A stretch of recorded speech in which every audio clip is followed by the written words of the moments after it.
দীর্ঘ ৪৯ বছর পরে প্রকাশ্যে আসলেন মেজর ডালিম এবং প্রকাশ্যে এসেই বোমা ফাটালেন কয়েকটি বিষয় নিয়ে। তবে এই ক্ষেত্রে সবচেয়ে লাভবান বাংলাদেশ জামাত ইসলামী।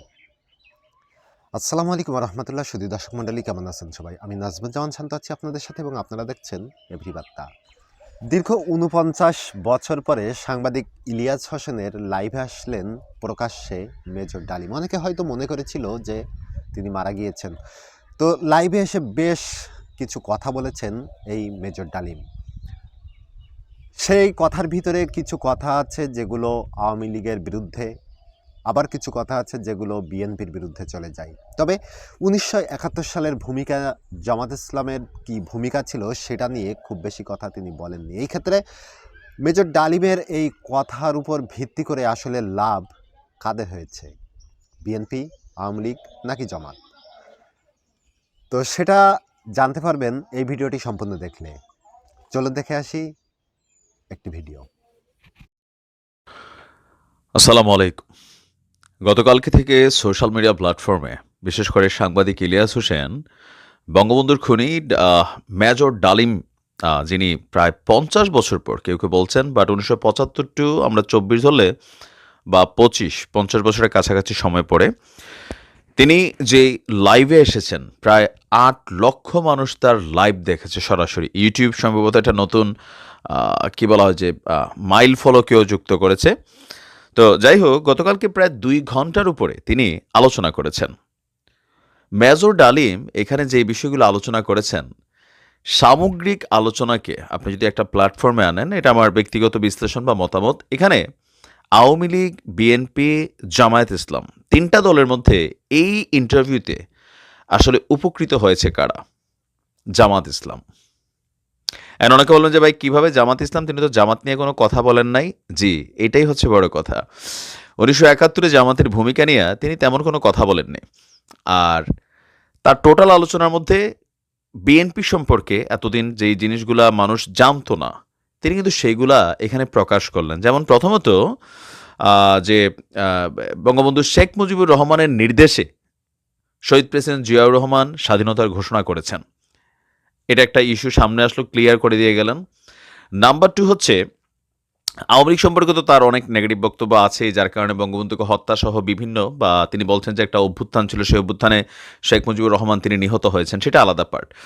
এর বাহিরে ওনার স্ত্রীকে শেখ কামাল অপহরণ করেছে, এই বিষয়টাও কিন্তু তিনি অনেকটা ক্লিয়ার করে গেছেন যে আসলে এই ঘটনার পেছনে শেখ কামাল কোনো ক্যারেক্টারে ছিল না, ছিল গোলাম গাজী সম্ভবত যে ব্যক্তির নাম বলছিলেন।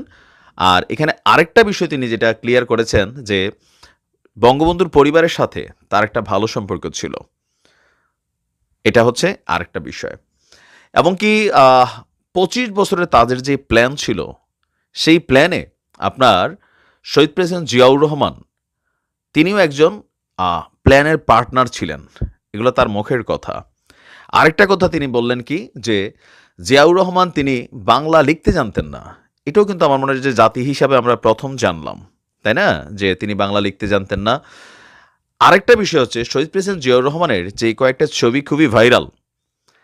তিনি কাঁধে কোদাল নিয়ে একটা ছবি তিনার আছে, খাল খননের সম্ভবত, গেঞ্জি পরে।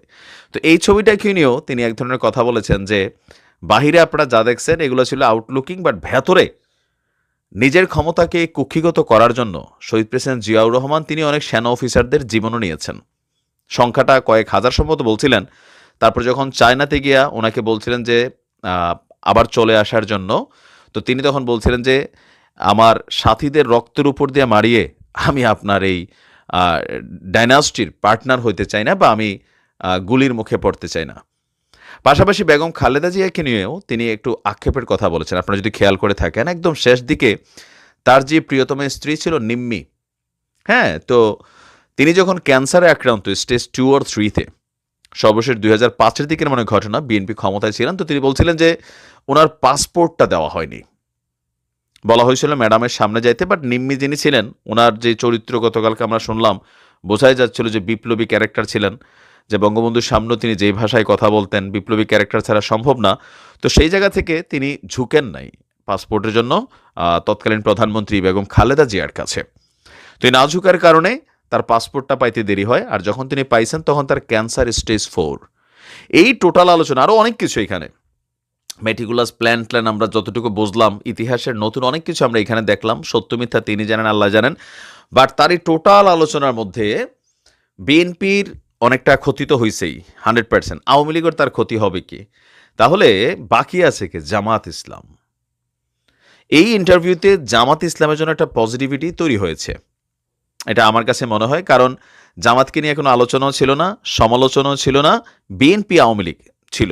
পাশাপাশি সমন্বয়কদের উদ্দেশ্যে তিনি যে বার্তাটা দিয়েছেন, বিপ্লবী বার্তা, যে মানে এই বিপ্লবকে কিভাবে সামনের দিকে আগাইতে হবে, শক্ত হাতে কিভাবে লাইগা থাকতে হবে, ইভেন এটার ফসল কিভাবে ঘরে তুলতে হবে, টোটাল এই প্রক্রিয়াটায় সবচেয়ে বড় ক্ষতিগ্রস্ত এখানে হতে যাচ্ছে বিএনপি। আর এটার একটা পলিটিক্যাল ফায়দা পাচ্ছে জামাত।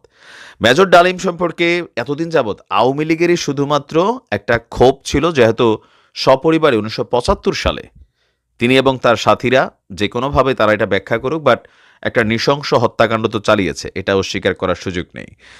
তো আওয়ামী লীগের যে এতদিন অ্যালার্জি বা ক্ষোভটা ছিল, গতকালকের এই সাক্ষাৎকারের পরে শহীদ প্রেসিডেন্ট জিয়াউর রহমানকে নিয়ে ওনার যে বক্তব্যগুলো ছিল, সেখানে আপনি পজিটিভ কোনো দিক খুঁজে পাবেন না। টেকনিক্যালি বেসিক্যালি এখানে তিনি যে অ্যাঙ্গেলেই কথা বলেছেন, সবগুলা কথা কিন্তু বিএনপির রাজনৈতিক যে ইমেজ বা জিয়াউর রহমানের যে ইমেজ ছিল বা বেগম খালেদা জির ইমেজের মধ্যে কিন্তু একটু টাচ করে গেছে, নেগেটিভলি টাচ করে গেছে। সুতরাং এটার একটা পজিটিভলি অবস্থান তৈরি হয়ে গেছে জামাতের জন্য। কারণ তিনি 1971-এর মুক্তিযুদ্ধের প্রয়োজনীয়তার কথা বললেন, ভারতের কথা বললেন। জামাত আসলে 1971-এ কী ভূমিকা রাখছিল, যাদেরকে আমরা চিনি বা ইতিহাস যেটা সাক্ষী দেয় এখন পর্যন্ত, লিভিং লিজেন্ডরা। তো সেইখান থেকে একটা বিষয় আসলো। আবার তাজউদ্দিন আহমদ সম্পর্কেও কিছু বক্তব্য কিন্তু টেকনিক্যালি যেটা আসলো, আমরা কিন্তু এটা পজিটিভ পেলাম না। ঠিক আছে? তো সব কিছু মিলিয়ে মেজর ডালিম তিনি কালকের ইন্টারভিউর মাধ্যমে জামাতের জন্য একটা পজিটিভ ভাইব ক্রিয়েট করে গেছেন। জামাতের তারা অনেকে দেখলাম কমেন্টে যে আমাদের নামে কোনো দেখছো আলোচনাও নাই, সমালোচনা নাই, বা এই না সেই না, এরকম নানান বক্তব্য। কারণ এটা হিউজ একটা মানুষ দেখছে, অলরেডি মনে হয় 50 থেকে 60 লক্ষ মানুষ দেখছেন গতকালকে ওনার ইন্টারভিউ। তো দেখা যাক আসলে এটা হয়তো সামনে কি ঘটতে যাচ্ছে, কি ঘটবে, তিনার এই লাইভ কতটুকু ইফেক্ট ক্রিয়েট করবে, সেটা হচ্ছে কথা। ভালো থাকুন, আসসালামু আলাইকুম। হ্যাঁ, শুধু দর্শক মণ্ডলী আপনারা দেখলেন, তো এ বিষয়ে আপনাদের মতামত কি অবশ্যই কমেন্টে জানাবেন। মেজর ডালিমের বিষয়ে আপনাদের যদি কোনো মন্তব্য থাকে অবশ্যই সেটা কমেন্টে জানাবেন। তো ভালো থাকবেন, সুস্থ থাকবেন, দেখা হচ্ছে পরবর্তীতে নতুন কোনো ভিডিওতে। সে পর্যন্তই আল্লাহ হাফেজ।